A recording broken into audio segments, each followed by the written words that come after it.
مناجات کا مطلب ہے دعا وغیرہ۔ زبانوں کے اختلاف کو الگ رکھ کر اگر ہم تمام مذاہب کی الہامی کتب کا غور و فکر کے ساتھ مطالعہ کریں تو ہمیں معلوم ہوگا کہ مذاہب عالم میں جو دعائیں اور حمدیں پڑھی جاتی ہیں ان کے معنی و مفہوم میں کوئی بنیادی فرق نہیں ہے۔ چاہے ہم اسے حمد کہیں، ہندو آرتی، یہودی سالم، پارسی یاسنا، یہودی و مسیحی افراد اپنی ہر دعا اور حمد کی ابتدا اور آخر میں ہالےلویا پکارتے ہیں۔ ہالےلویا یعنی حمد کرو۔ یہ لفظ خدا کا مخفف ہے۔ ہالےلویا کے لغوی معنی ہے خدا کی حمد کرو۔ عربی میں اس کا ترجمہ الحمدللہ ہوگا۔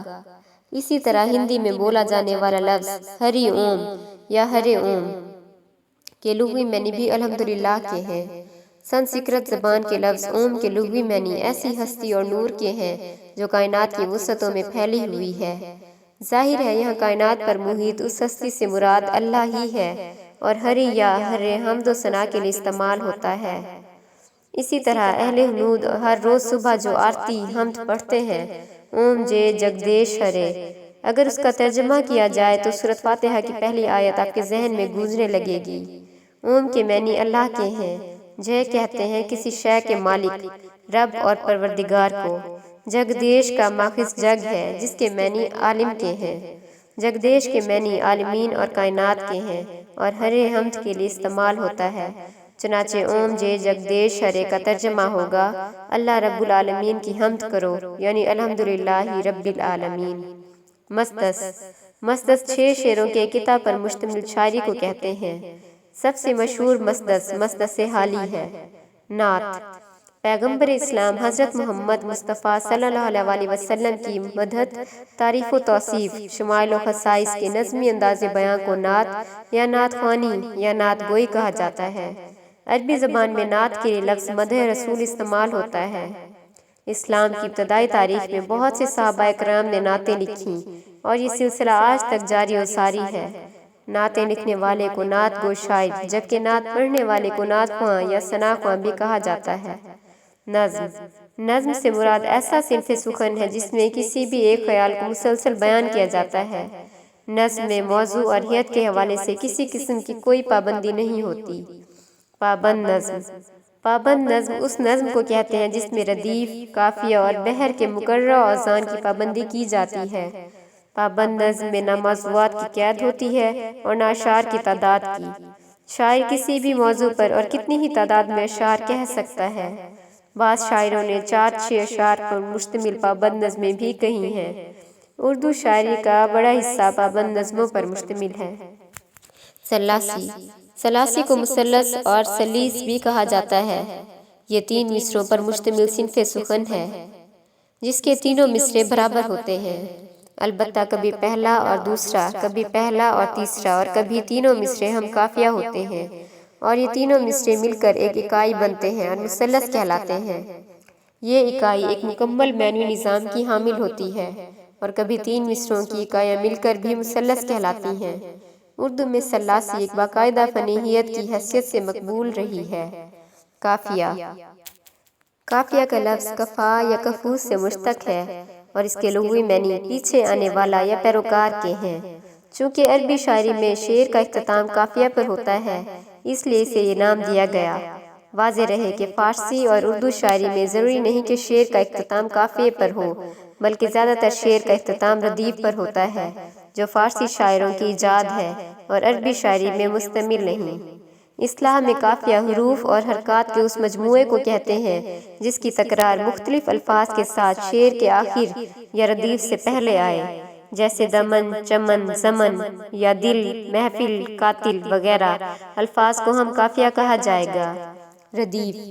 ردیف کے لغوی معنی ہے گھوڑ سوار کے پیچھے بیٹھنے والا۔ شعری اصطلاح میں ردیف سے مراد وہ لفظ یا الفاظ کا مجموعہ ہے جو قافیے کے بعد مکرر آئیں اور بالکل یکساں ہوں۔ ردیف کا ہر مصرے میں ہونا لازمی نہیں ہے۔ عام طور پر یہ غزل کے اشعار میں مصرع ثانی میں دہرائے جاتے ہیں۔ قصیدہ لفظ قصیدہ عربی زبان کا لفظ قصد سے بنا ہے۔ اس کے لغوی معنی قصد، ارادہ کرنے کے ہیں۔ گویا قصیدے میں شاعر کسی خاص موضوع پر اظہار خیال کرنے کا قصد کرتا ہے۔ اس کے دوسرے معنی مغز کے ہیں، یعنی قصیدہ اپنے موضوعات و مفاہیم کے اعتبار سے دیگر اصناف شعر کے مقابلے میں وہی نمایاں اور امتیازی حیثیت رکھتا ہے جو انسانی جسم و اعضاء میں مغز کو حاصل ہوتی ہے۔ فارسی میں قصیدے کو چامہ بھی کہتے ہیں۔ قطع قطع شاعری کی ایک صنف ہے۔ یہ 4 مصروں پر مشتمل ہوتا ہے۔ قطع کے لیے اشعار کی تعداد کی قید نہیں ہے۔ قطع میں 2 سے زیادہ اشعار ہو سکتے ہیں۔ اس کے پہلے مصرع میں قافیہ یا ردیف کی کوئی قید نہیں ہے، لیکن دوسرے مصرعے میں قافیہ لازمی موجود ہوتا ہے۔ اس کے بعد اگر ردیف بھی لگا دیا جائے تو مصنف کی مرضی ہے، ورنہ ردیف کے بغیر بھی قطع کے اصول مکمل ہو جاتے ہیں۔ لیکن قافیہ ضروری ہے۔ پہلے 2 مصروں کے بعد تیسرا مصرع آتا ہے، اس میں بھی قافیہ اور ردیف کی کوئی قید نہیں، لیکن چوتھے اور آخری مصرعے میں دوسرے مصرعے کا ہم آواز قافیہ ضروری ہوتا ہے، اور دوسرے مصرعے کے مطابق اگر قافیہ کے ساتھ ردیف ہے تو وہی ردیف چوتھے مصرعے میں قافیہ کے بعد اس طرح لکھا جاتا ہے۔ اس کے علاوہ قطع اس طرح بھی لکھا جاتا ہے کہ پہلے دونوں مصرعوں میں قافیہ یا قافیے کے ساتھ ردیف لگایا جائے، مگر تیسرے مصرعے کو قافیہ اور ردیف سے آزاد رکھا جائے، مگر آخری مصرعے میں یعنی چوتھے مصرع میں پہلے 2 مصرعوں کا ہم آواز قافیہ اور وہی ردیف لگایا جاتا ہے۔ رباعی رباعی عربی کا لفظ ہے جس کے لغوی معنی 4 کے ہیں۔ شاعرانہ مضمون میں رباعی اس صنف کا نام ہے جس میں 4 مصروں میں ایک مکمل مضمون ادا کیا جاتا ہے۔ رباعی کا وزن مخصوص ہے۔ پہلے، دوسرے اور چوتھے مصرعے میں قافیہ لانا ضروری ہے۔ تیسرے مصرعے میں اگر قافیہ لایا جائے تو کوئی عیب نہیں، اس کے موضوعات مقرر نہیں۔ اردو فارسی کے شعراء نے ہر نوع کے خیال کو اس میں سمویا ہے۔ رباعی کے آخری 2 مصروں، خاص کر چوتھے مصرع پر ساری رباعی کا حسن و اثر اور زور کا انحصار ہے۔ چنانچہ علماء ادب اور فصحائے سخن نے ان امور کو ضروری قرار دیا ہے۔ بعض نے رباعی کے لیے چند معنوی اور لفظی خصوصیات کو بھی لازم گردانا ہے۔ عروض کی مختلف کتابوں میں رباعی کے مختلف نام ہیں۔ رباعی ترانہ اور 2 بیتی، بعض نے 4 مصری، جفتی اور خسی بھی لکھا ہے۔ ماہیہ ماہیہ پنجابی شاعری کی صنف اور پنجابی تہذیب کا حصہ ہے۔ ماہیے بھی گائے جاتے ہیں۔ اس کا صحیح عمل 2 اوزان پر مشتمل ہے، جو یہ ہے: نمبر 1 فعلاً فعلاً فعلاً، فعلاً فعلاً فا، فعلاً فعلاً فعلاً۔ نمبر 2 مفعول مفاعلین، فعل مفاعلین، مفعول مفاعلین۔ دوسرے مصرعے میں ایک سبب کم ہوتا ہے۔ اگر تینوں مصرعے برابر ہو جائے تو پھر ثلاثی ہو جائے گا۔ اردو میں ماہیوں کی روایت 1939 سے ملتی ہے۔ سلام یہ نظم کی ایک قسم ہے جو زیادہ تر شہدائے کربلا کے مدح میں لکھی جاتی ہے۔ صحرا شادی کے موقع پر دلہا کے لیے گائے جانے والے گیت کو صحرا کا نام دیا جاتا ہے۔ تحت اللفظ بغیر ترنم کے شاعری کی ادائیگی کو تحت اللفظ کہا جاتا ہے۔ تخلص وہ کلمی مختصر نام جو شاعر یا ادیب اپنے اصل نام کے بجائے رکھ لیتے ہیں۔ واسوخت واسوخت محبوب کی بے وفائی یا لاپرواہی کے بیان کے لیے لکھی جانے والی شاعری کو کہتے ہیں۔ گیت گیت ہندی الاصل صنف شاعری ہے۔ اردو پر ہندی کے جو اثرات ترتیب پائے ہیں اس کا ایک نتیجہ گیت بھی ہے، جس کو اردو میں بغایت مقبولیت حاصل ہو چکی ہے۔ اردو میں گیت ہندی بحروں میں ہی لکھے جاتے ہیں۔ نظم کی طرح گیت میں کسی موضوع کی کوئی پابندی نہیں، اس میں ہر نوع کے موضوع پر طب آزمائی کی جا سکتی ہے۔ گیت میں محبت اور نغمگی کے عناصر کی آمیزش ہوتی ہے، اور اس کا مزاج ان عناصر سے تشکیل پاتا ہے جن میں نصیحت ہوتی ہے۔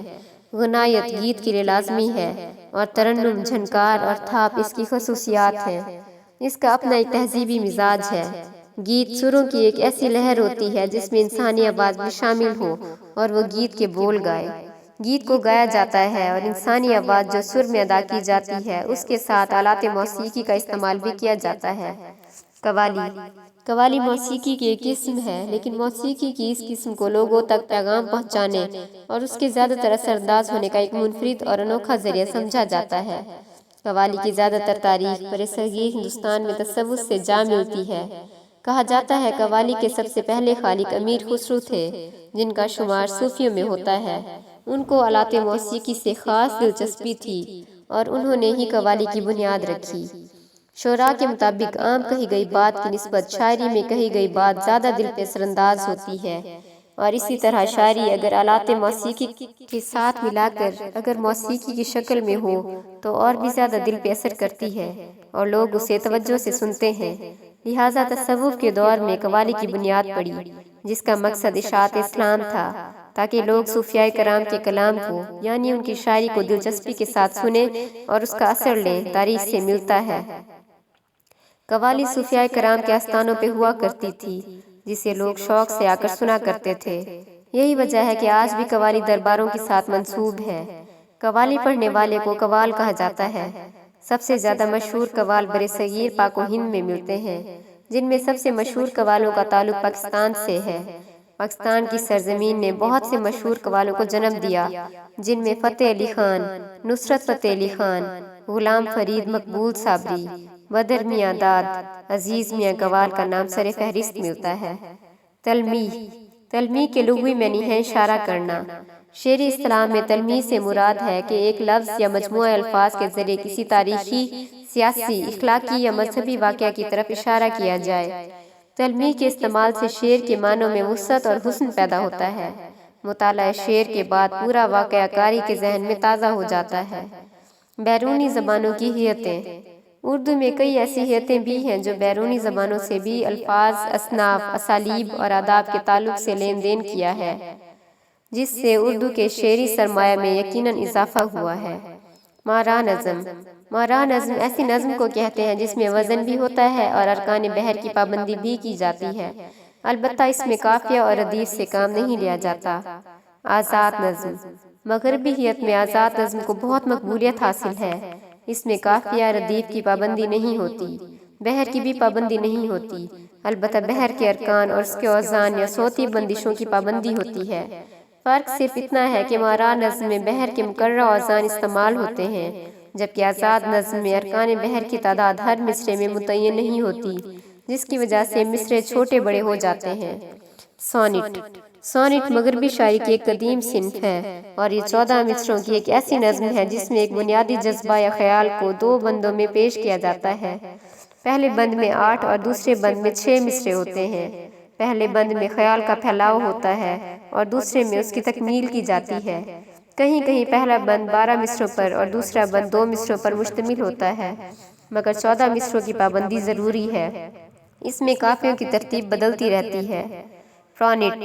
پرونٹ سونٹ کی طرز پر لکھی 14 لائنوں کی نظم ہے، جس کی لائنیں کسی میٹر بحر کی پابند نہیں۔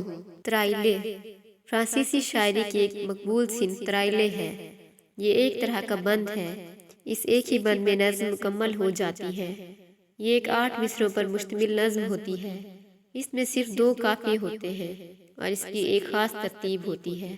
اس کی ترتیب اس طرح ہے: الف بے الف الف الف بے الف بے۔